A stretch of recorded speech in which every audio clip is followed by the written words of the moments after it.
Here we are, and it's the second of our 3-wave 19 attack wing reviews. And this time, there we go, this is the IKS Rotarran. It's a pretty standard bird of prey.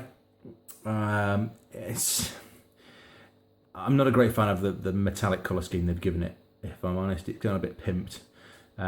Which seems to be the whole thing with the latest waves. The Delta Flight, if you watched the previous video, and things like the Nebula class and the Akira class, they seem to have gone for this sort of metallic effect, whether it's to help you distinguish between which one came with which expansion, so that if you want to specifically use the one that was the Rotarran in that expansion, then you know which one it is. I just don't know. It's okay. The detailing is still pretty decent on these. I really like what they do with the birds of prey. They are some of the best ones. I'm just not a great fan of the pimp colour scheme, but there you go. Not a lot really I can say about this one. We've covered the birds of prey before with the Ning Tao, which was the ship that Core used in Once More Into the Breach. So this is a pretty standard one. Wings dropped in, attack formation. Nicely detailed, so we'll just kind of skip over that and move on. It has got the standard sort of bird of prey stats for a B'Rel class, which is the usual 4 in attack, 1 defense, 3 hull, 3 shield. You've got 2 crew, 1 weapon, 1 tech for 22 points. Your generic version, of course, will cost you 2 points less at 20, but you do lose a shield as usual. Plus you lose the tech slot as well, just to show you the card. Pretty standard B'Rel class bird of prey. There we go. You're getting the evade, you're getting target lock, you're getting cloak, and you get sensor echo, which again are pretty standard on the the Romulan and the Klingon ships. Nice that they've got it as well docked in the picture. If you can just make that out at Deep Space Nine, there's a docking arm there, and the this is the docking. I think it's the docking arm, yeah, with it coming into dock towards Deep Space Nine. Perform a second manoeuvre on your manoeuvre dial with a speed 1 or 2 as your action, so you can move in the activation phase, and then in the second part of that piece you can then do another move, but you do incur the old auxiliary power token beside your ship, and you lose your ability to attack. So it's a good thing for an evasive move. Keeps in the theme of the episode, which was about the fact that the Rotarran was kind of a bit of a junk bird of prey that nobody really wanted. The crew were kind of lacking morale, and the whole episode was about turning that ship around. So it keeps in tradition with that. As we said, pretty standard B'Rel class bird of prey. Again, the manoeuvres are exactly the same as you would get, up to a speed of 4. That 180 turn at speed 3 with the auxiliary power token being incurred. Green manoeuvres at 1 and 2 forward with your banking left and right moves. But you do have a full range manoeuvres at ranges 2 and 3 on there, plus that 4 forward. So pretty standard bird of prey stuff. You do get for your captain options just the one, along with, well, you get your generic captain option as usual with the bird of prey, but you do get your new Martok option. Now, for note, there are 2 Martoks now with a score of 7. So when I was pulling this out for the review, I had to make sure I got the right one. I actually did pull out the Martok with the rank of 7 on there for that, just to show you there is a slight difference between the 2 7 Martoks. This one means that all of your Klingon upgrades cost 1 point less for your bird of prey or whichever ship you put him on. When you're attacking, in your action, when attacking this round during the roll attack dice step, you can roll 2 less dice to add 1 damage result to your roll. So very offensive card in comparison to the rest of the pack, which is quite well, we'll come to that in a minute. If you only have Klingon cards assigned to your ship, which I kind of usually do because I play Faction Pure, you roll 1 less attack die instead of 2 and get to add 1 of those results, damage result to your roll. 4 points, captain skill is 7, so he's pretty decent. He's still higher up there. There is one of the Martok, which was a score of 8, who came with, I think it was the Negvar, was a better option if you're looking particularly to use Martok, but this one's fairly decent at 7. Yeah, he's a nice little addition to your fleet. Quite an offensive in comparison to the rest of the ship. What you do get with this one is quite a lot of crew options. Actually, you get 5 crew options with this, 3 of whom are at 5 points. You get 1 at 2 points and 1 at 3 points. So I'm actually going to go with the 2-point one first, which is Worf, because Worf increases captain skill by 1, or 3 if it's a Klingon captain. So actually, you could turn that Martok, which is a 7, and you can understand now why he's a 7. You can turn him into a 10. If your captain's disabled, discarded, or affected by a critical damage card, you can treat this card as your captain card with a skill of 5. You do get a little Worf icon as well with the pack. And when your captain becomes non-disabled or unaffected by the damage card, then you can actually pop it back on. So Worf becomes your temporary captain, if you will. And they did give you the icons in the pack to be able to do that as well. He is unique. My God, how many Worfs have we got? I should just do I think I'll just do a piece on Attack Wing on how many Worfs there are in the game. I counted at least sort of 4, I think, just off the top of my head. And we've even got, I think there's another one which comes in wave 20. So you're just continuing to expand the number of Worf you've got. It's nice. It's a cost of 2. He gives you that backup captain option, and he's going to increase your captain skill potentially up to a 10. So Martok, as we've said, is going to end up being a 10 captain, which means he's going to move last. But attack wise, you're pretty much the top of the tree, which is really rare. It also means you could pop them onto a ship, maybe Picard, turn them into a 10. But again, it depends if you're playing faction pure, if you're going to just leave them as an individual. The other option you've got on the crew, who is the 3-pointer, is Leskit. He was an older crew member in the Soldiers of the Empire episode from Deep Space Nine. When you reveal a red manoeuvre before you move, you can discard this card to treat the manoeuvre as a green manoeuvre. So if we think back to our manoeuvre card with the Rotarran, for example, you've only got 1 red manoeuvre, which is the come about. But it means with this, you could turn that into a green. And if it's cloaked when you do this, you can perform a sensor echo action as a free action as well. For 3 points, and it is a discard, so it's not a very expensive discard, but it does mean that you can turn that, you're going to get an advantage of not getting an auxiliary power token on that come about if you're using it with the a B'Rel class or the Rotarran, and you're going to be able to use it to do a sensor echo, so you can come about and sensor echo. So it's going to give you a lot of flexibility in the movement. Yes, it's only a one-time move, but it's a very evasive move, and that's the kind of thing I think I was trying to get at with this pack, is that apart from Worf, it's not a massively offensive set, going again with the sort of lethargic attitude of the pack itself and the crew that you've got with the Rotarran. So let's move on and have a look at the next 3, which all cost 5 points. We're going to start with Havana.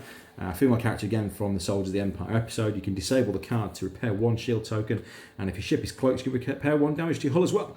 You need to roll 2 less attack dice on all of your attacks this round. So she's going to help you get back in the game a little bit, do a bit of repair and revive, but you are going to be down to, I think it's going to be 2 attack dice on your attack rather than the 4 if you go all out and repair a hull and a shield point. So useful as a bit of an engineering character, if you will. Nice to sort of restore your ship back to give it some potential and maybe a couple more rounds that could sort of edge you that win. So nice one to use.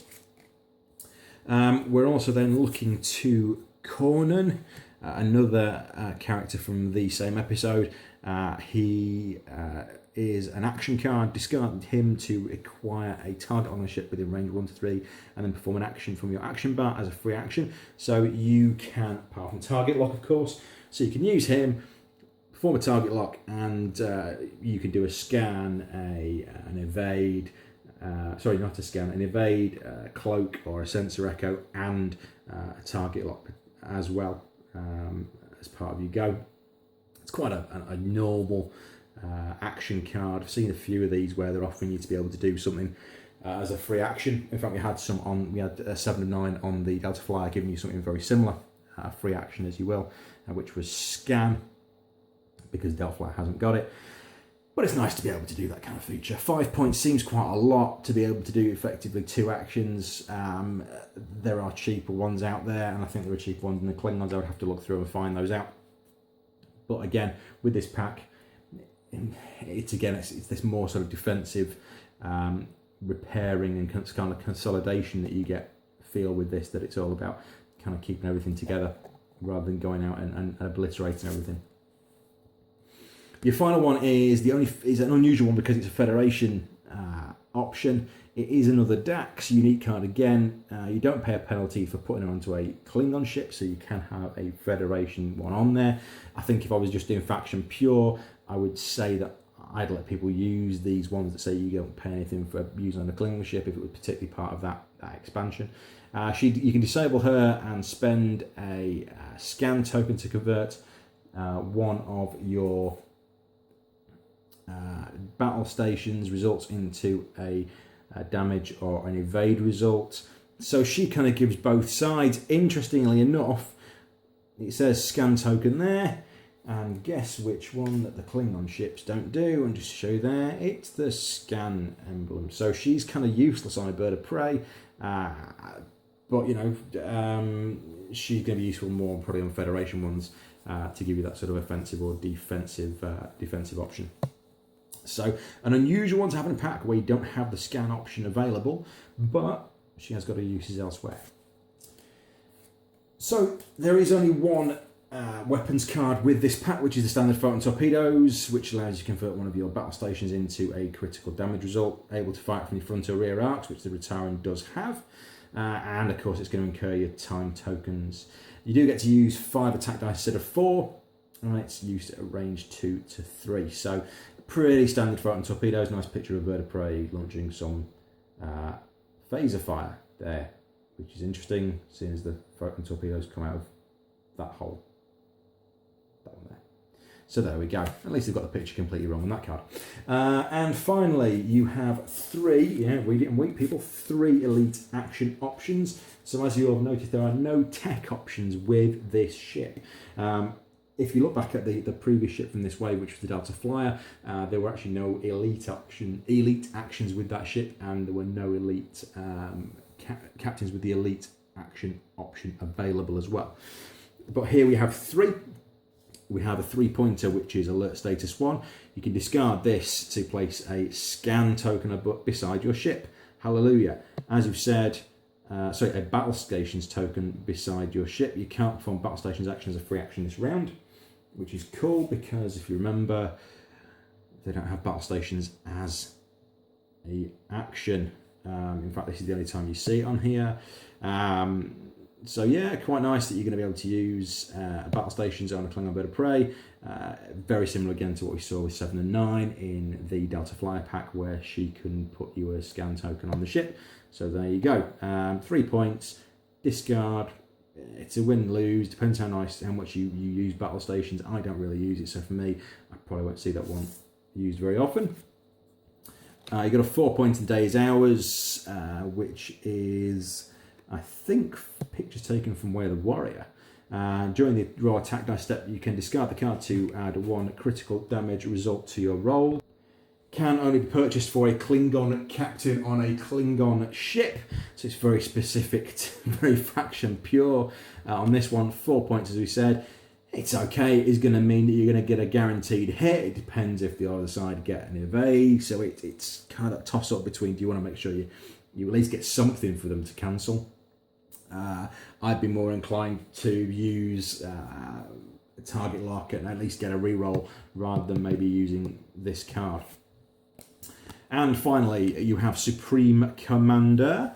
Again, picture taken from Soldiers of the Empire. Discard the card to target 1 friendly ship at range 1 to 3. Target ship immediately performs a free action from its action bar. If the target ship is Klingon, it can perform any action as a free action, which is great. So that doesn't limit it to the stuff on the bar. So in that case, you could put Jadzia, for example, onto another Klingon ship and then perform a scan, even though it's not in the action bar. Which would mean that you could use her as one of your options on another ship, but not necessarily on the ship that you're going to put this card on. It's a 5-pointer because you are getting to do another action and also effectively use an Admiral action to some degree. I know Admiral actions kind of go across the board, but this is something that is going to allow you to do something on another ship that is within your fleet and fairly close by. 5 points for discard is still a high cost to pay. I'm not a great fan of using that. I would say just make sure you equip your ships with the right ones rather than trying to flog off actions onto other ships. It's a shame that they don't have scan, but I think this is the only reason you would ever want to use it, is to use scan, maybe battle stations on another craft in your fleet, depending on how the fight is going. Finally, we have the mission, which is one which, surprise, surprise, comes from Soldiers of the Empire. It's a patrol mission. It's a standard setup of 2 players, which is 40 points, which is the B'Rel class Rotarran, and must have Martok as its captain. It doesn't specify which Martok though. So you could have the 8 Martok, you could have the 7 Martok, you could have the Martok with Worf, which means he's a 10-pointer. The other team has 40 squadron points, which includes 1 and only 1 Dominion ship. The objective at the centre represents the disabled IKS Behemoth, which is the ship that they were rescuing in the episode. It's a standard setup, so you are looking to rescue the crew. So when the Rotarran is within range 1 to 2, it can perform it can remove 1 mission token from the stack that is placed onto the centre, and that's going to be 3 mission tokens. So once you've got all those 3 mission tokens off, you're considered rescued, and then you've got to get it out of the playing area through its starting area. So that's the mission. I haven't actually played this one. It's a pretty standard 2-player. It reads very similar to a lot of the other ones where you've got a centre icon and you've got to pick things up. So it just depends on the ship's stats as to how some of these play out rather than what they are. And that really is it for the Rotarran. A standard, as we said, standard sort of bird of prey. Nice model, captained by Martok, and it's okay. As for the last ship of the trio, we'll be looking at the IRS Talvath, which is a Romulan science ship from Voyager. Interesting enough, a ship that we never actually saw in the episode, so it's the first one of a range of ships coming that we've never seen, but have been mentioned. So I hope you'll come back and join us for that one. As for now, as usual, if you've enjoyed this, please subscribe. I know we don't do this frighteningly regularly, but when we do, hopefully you enjoy these reviews, and thanks for the comments to the people who have been watching them. If you haven't enjoyed them, I'm sure there are some other sites you can look at. But for now, thanks very much, and we'll see you soon. Transfer complete.